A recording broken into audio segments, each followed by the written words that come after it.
Jack Dempsey challenges heavyweight champion Jess Willard in one of the most savage confrontations since boxers began to wear gloves.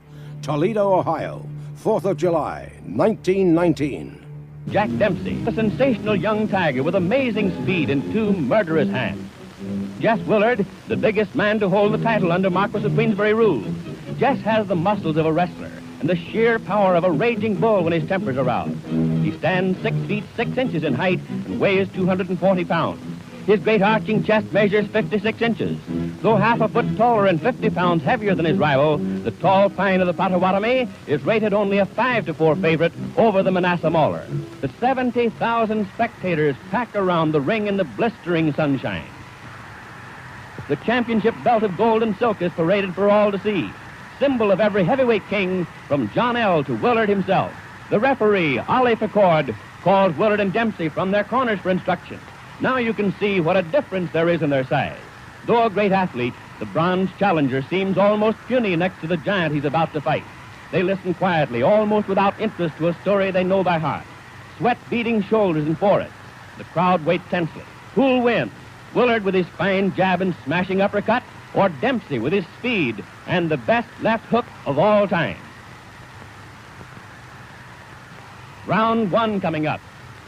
The timekeeper jerks his bell cord. Somehow it jams, and Willard doesn't hear the faint sound over the excited yelling. He pauses, looks around, puzzled, doubtful.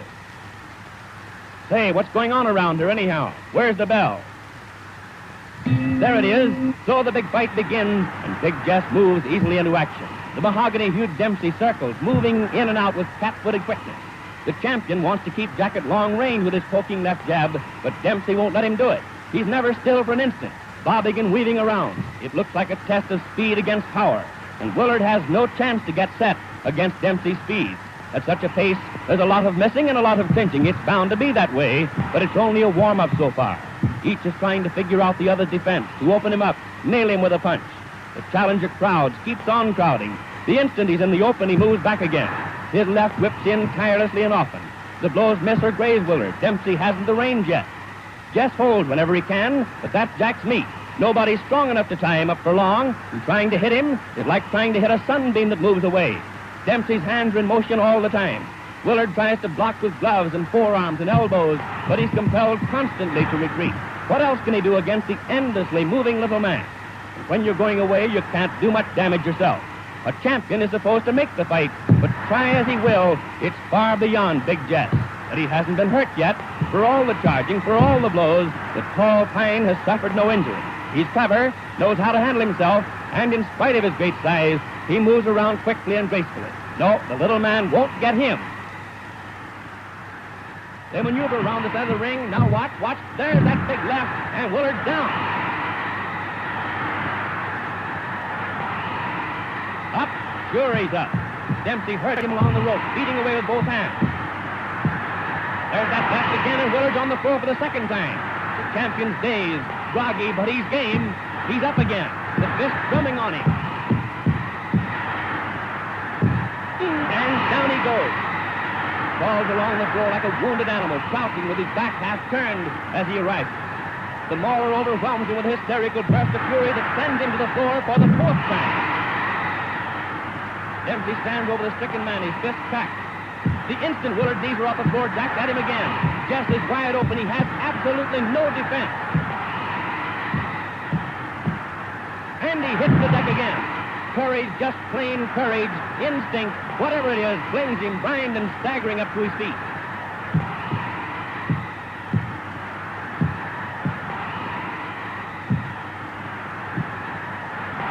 Willard reels around the ring, powerless, with Dempsey pumping rights and lefts into him. Clear across the opposite corner, and there he's taking it again. How can the man stand it? And there he falls, his gloved hand feeling for the rope, trying to hold himself up. Then, painfully, he drags his racked body to a half-erect position.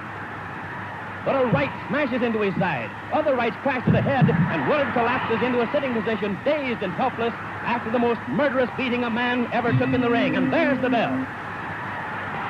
But no one hears it. Dempsey turns away. He seems doubtful, puzzled. Turns, and others rush jubilantly into the rope square. It's all over. The quickest heavyweight knockout on record. Jack hurries out of the ring to avoid the crowd. But the timekeeper and referee Ollie Pickard are yelling that it's not over. The bell had sounded before Big Jess was counted out. Where is the challenger anyway? Willard's chief second, Walter Monahan, and the other handlers have leaped into the ring to bring their man too. The champion seems helpless, but technically the fight is still on.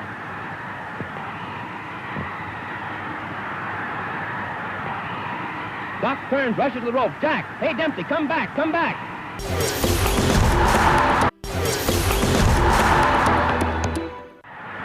1-2 and the bell sounds again.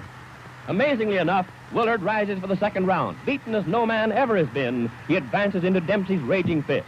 He jabs as though any jab could keep that tiger away from him.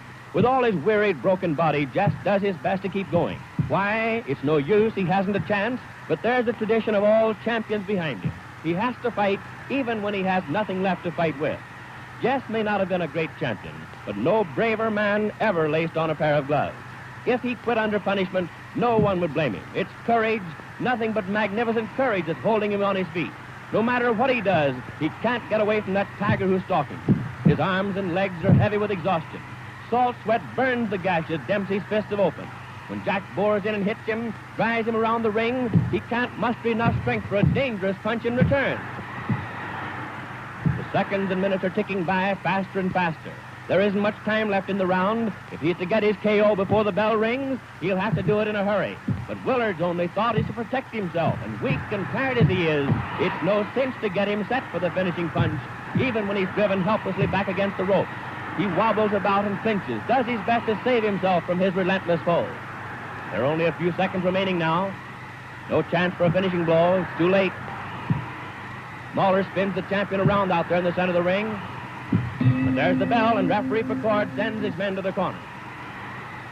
Back in just a moment. Round 3, and at the start of the third, there's no easing up in Dempsey's attack. His left hook still thunders. In the clinches, Willard is no longer strong enough to make even a pretense of blocking the uppercuts that shake and hurt him. Still, the clinches are the only sanctuary left him. Out in mid-ring, he's helpless. He's lost all coordination between brain and hand. His efforts are pitiful. He was big and good-looking and smiling when he came into the ring. Now he's a lurching, tottering wreck of a man. Dempsey beats at him, in the body, shifting his attack for a moment from that pitiful face. A new champion's being born here, born in the torrid heat among the yells of 70,000 spectators, born in blood and effort and pain. It's bad for Willard, taking the hammer blows of the ring's greatest puncher, but it's no picnic for the man who's winning either. His lungs strain, his heart beats in his throat, his arms are like lead, but still he carries on that deadly attack. He pours leather at the giant who should have gone down long ago, who would have gone down, but for the heart of a lion and the endurance of a buffalo. Even the spectators are beginning to flinch at the sight. This is no fight, it's a slaughter, a massacre. Big Jess has no more chance than a babe in arms. Look at the heavyweight champion of the world. His face is pounded almost to a pulp. His tired, dazed eyes peer through a mask of blood. It's dripped down over his body, stained his trunk, spotted his legs. Even Dempsey's smeared with the sanguinary fluid. Each time the Mauler goes into the clinch, he gets more of it. Why doesn't the referee stop it? Why? But Ollie Pickard comes from the old school. There's only one way for a champion to finish, they say, and that's on his back.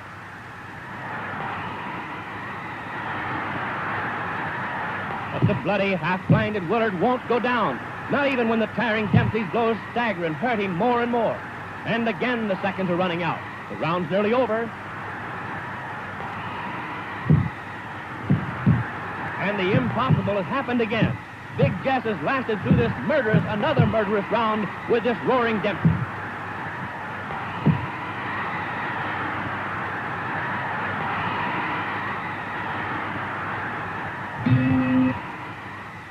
Now coming up to round 4, but Willard can't come out for the 4th round. His nose and cheekbone are fractured, ribs broken, half a dozen teeth knocked out, and he's hardly strength enough to rise and shake hands with his conqueror.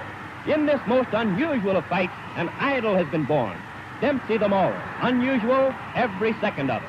The bell failed to sound clearly at the start. The champion was knocked down 7 times in the first round. The challenger left the ring and had to be called back. Willard lost his title while sitting in his corner. Every minute is crammed with drama, as the ring is now with yelling, excited men. Dempsey's in everyone's minds and hearts. Dempsey the killer, Dempsey the champion.